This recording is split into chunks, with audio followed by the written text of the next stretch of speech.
Vamos decolar? Ok.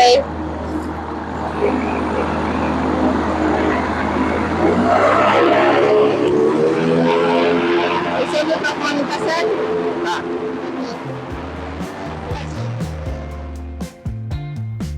Nesse dia nós estávamos acompanhando os amigos que estavam treinando com o girocóptero na pista da Cachoeira, na cidade de Rondon, Paraná.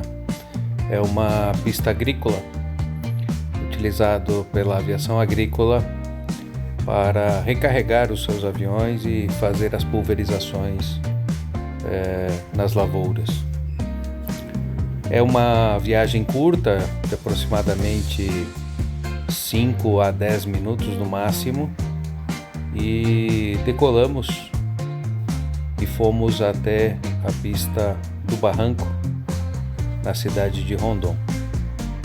Era um finalzinho de tarde, bem no pôr do sol, a lua já se fazia presente, era muito visível já, muito calmo, um voo extremamente tranquilo, né? A gente estava testando o áudio, mas infelizmente ficou com muito ruído, e aí eu preferi fazer essa gravação para ir explicando o que nós estávamos enfrentando naquele momento, que era muita tranquilidade, um voo sensacional, curtindo os dois. Olha a cara aí da dona Juliana, feliz da vida, né?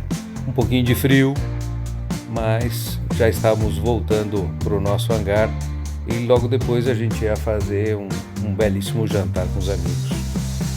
O senhor Luiz e Marilene Barranco, né? Pessoas que moram aí no nosso coração.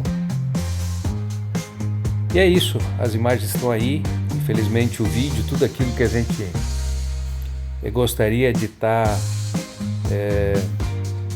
apresentando para vocês vivenciarem junto com a gente, inclusive uma pequena discussão entre a dona Juliana e eu, porque eu falei muitas vezes em pousar, e ela falou, você falou 3 vezes pousar, eu falei, depois você corta. Ela falou, você só me dá trabalho. E assim foi divertido, sempre com muito amor e muito carinho. Só para vocês terem uma ideia, a gente está fazendo esse videozinho, ela está do meu lado dando risada.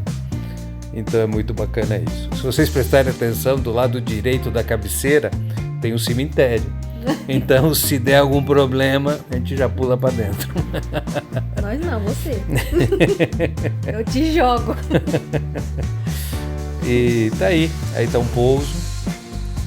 pousinho, e aí já estamos em casa, nesse lugar que a gente gosta tanto e que a gente se sente tão bem.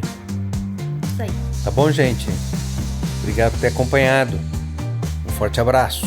Tudo de bom. Tchau, tchau. Born to fly. O céu é o limite. Tchau.